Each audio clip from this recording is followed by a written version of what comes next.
Assalamualaikum warahmatullahi wabarakatuh. Halo guys, kembali lagi nih bersama Ayu Andini dari Universitas Muhammadiyah Makassar, Fakultas Ekonomi dan Bisnis, Program Studi Manajemen Keuangan. So guys, kali ini aku akan bahas mengenai rasio likuiditas. Nah, berhubung nih aku dapat tugas mata kuliah Teknik Analisa Laporan Keuangan. Nah, tugasnya tuh mencari nih mengenai pembahasan mengenai rasio likuiditas.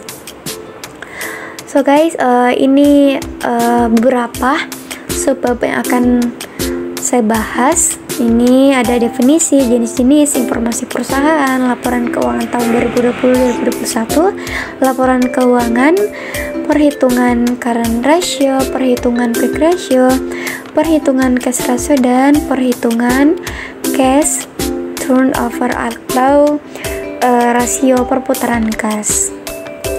So guys, kita akan bahas satu persatu dulu nih. Yang pertama, definisi. Nah, apa sih rasio likuiditas itu? Jadi, likuiditas adalah kemampuan perusahaan untuk memenuhi kewajiban lancarnya, yang dimana itu diukur dengan menggunakan perbandingan antara aktiva lancar dengan kewajiban lancar. Nah, dengan kata lain nih, likuiditas merupakan rasio yang menggambarkan kemampuan perusahaan dalam memenuhi kewajiban utang jangka pendek, baik kewajiban kepada pihak luar perusahaan maupun di dalam perusahaan. Artinya, apabila perusahaan itu ditagih, maka perusahaan ini akan mampu untuk memenuhi utang tersebut, terutama utang yang sudah jatuh tempo. Jadi, itu mengenai definisi rasio likuiditas. Yang kedua, jenis-jenis. Nah, apa saja sih jenis-jenis dari rasio likuiditas ini?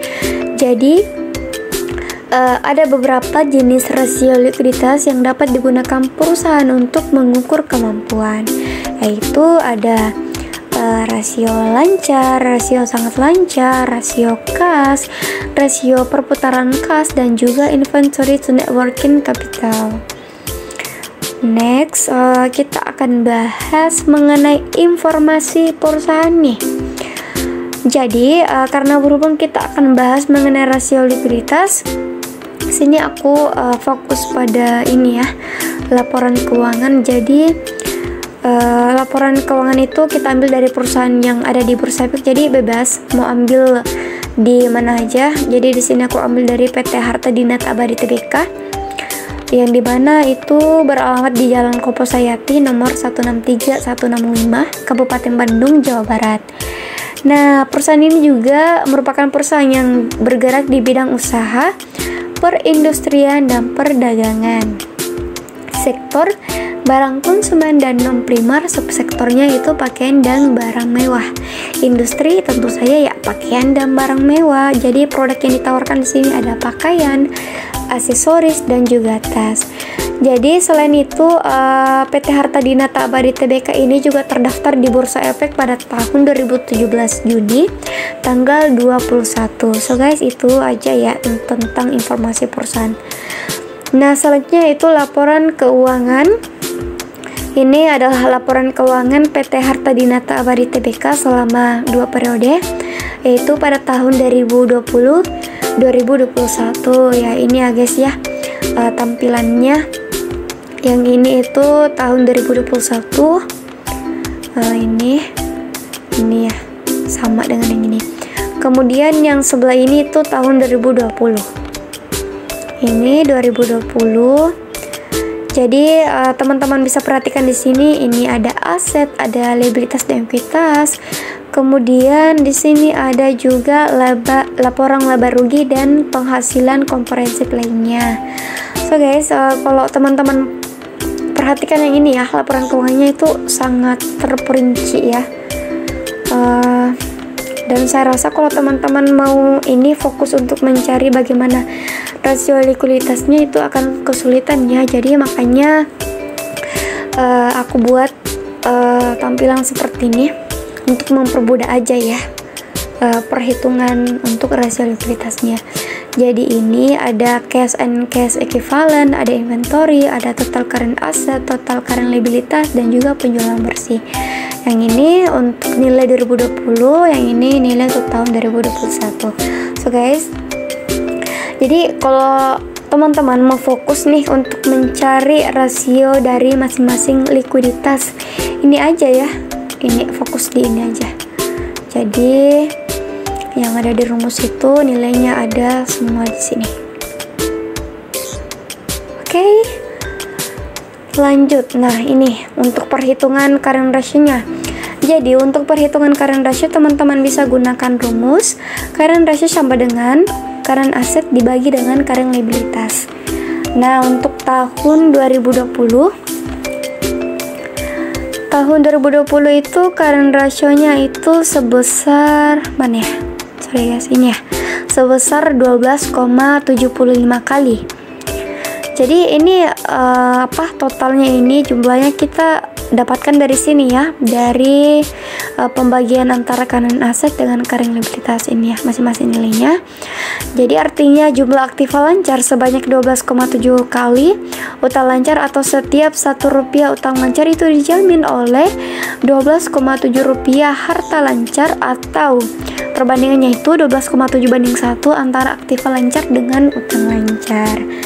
Nah, itu ya kalau untuk tahun 2020. Lanjut untuk tahun 2021, current ratio-nya itu kita dapatkan sebesar 10,72 kali. Ini ya, cara perhitungan itu sama dengan yang tahun 2020. Ini sama-sama kita gunakan rumus yang ini, cuman bedanya dinilai ya, karena laporan keuangan tahun 2020 dengan 2021 itu berbeda ya nilainya. Jadi tentu saya di sini cuma nilainya berbeda. Nah, artinya jumlah aktiva lancar sebanyak 10,7 kali utang lancar, atau setiap Rp1 utang lancar itu dijamin oleh 10,7 rupiah harta lancar, atau perbandingannya itu 10,7:1 antara aktiva lancar dengan utang lancar. Nah, teman-teman, jika rata-rata industri untuk current ratio-nya itu adalah 2 kali, sorry guys ya, ini bukan 2 kali ya, ini 12 kali. Maka keadaan perusahaan untuk tahun 2020 itu berada dalam kondisi baik, mengingat rasionya itu berada di atas rata-rata industri. Sedangkan di sini untuk tahun 2021 ini ya, untuk tahun 2021 itu kondisinya kurang baik ya jika dibanding dengan perusahaan lainnya, karena rasionya itu masih di bawah rata-rata industri.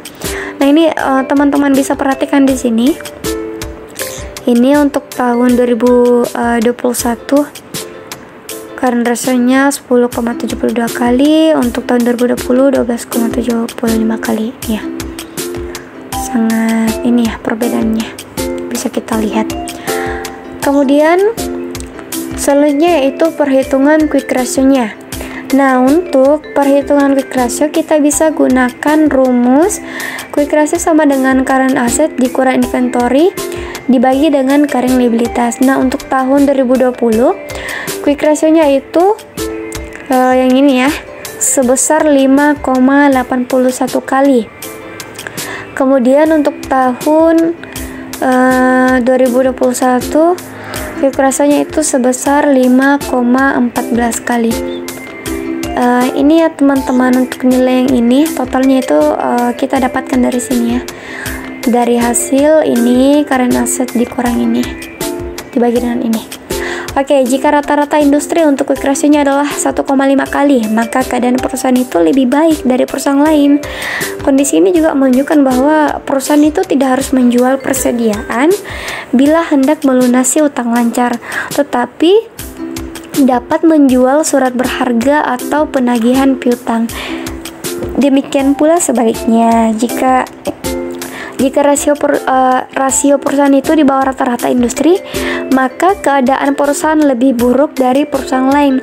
Hal ini menyebabkan bahwa perusahaan itu harus menjual persediaan untuk harga yang normal relatif sulit, kecuali ya perusahaan menjual di bawah harga pasar, ya tentu saja bagi perusahaan itu jelas akan menambah kerugian ya teman-teman. Kalau kita jual di bawah harga pasar ya ini ya tentunya akan rugi. Selanjutnya yaitu perhitungan cash ratio-nya.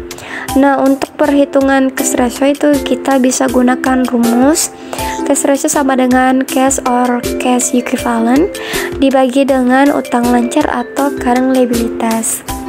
So guys, untuk tahun ini ya, tahun 2020, cash ratio-nya itu sebesar 0,24 kali, atau kalau kita ubah ke dalam bentuk persen itu jadinya 24%. Sedangkan untuk tahun 2021 cash ratio-nya itu sebesar 0,15 kali, atau kalau kita ubah dalam bentuk persen itu jadinya 15% ya. Ini ya, untuk perhitungannya juga ini nilai-nilai ini kita dapatkan dari cash or cash equivalent itu dibagi dengan current liabilities. Jadi masing-masing rumusnya sama, cuma nilainya aja berbeda. Nah, jika rata-rata industri ini untuk cash ratio adalah 50%, maka keadaan perusahaan itu lebih baik dari perusahaan lain.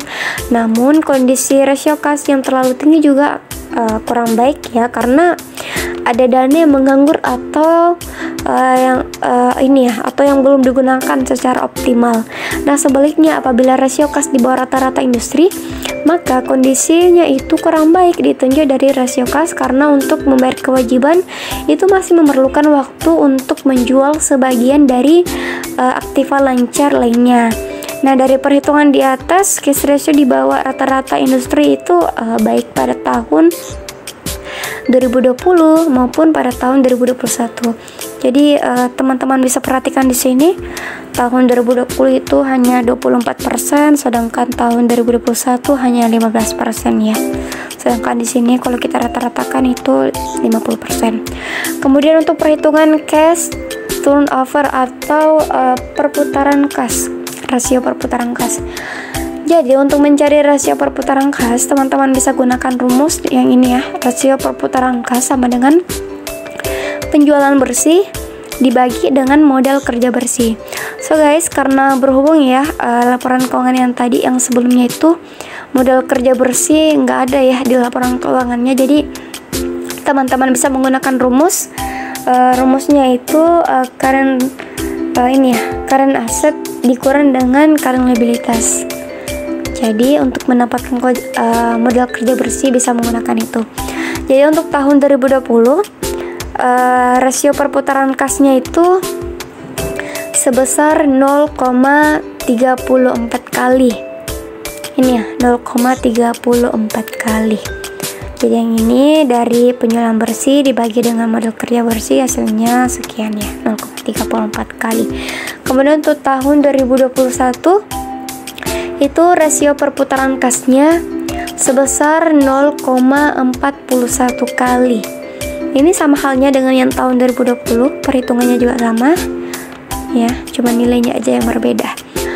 Oke, nah jika rata-rata industri ini untuk perputaran kas itu sebesar 40%, maka keadaan perusahaan pada tahun 2020 itu kurang baik karena masih cukup jauh dari rata-rata industri. Namun kondisi tahun 2021 itu dikatakan baik karena kondisinya itu sama dengan rata-rata industri.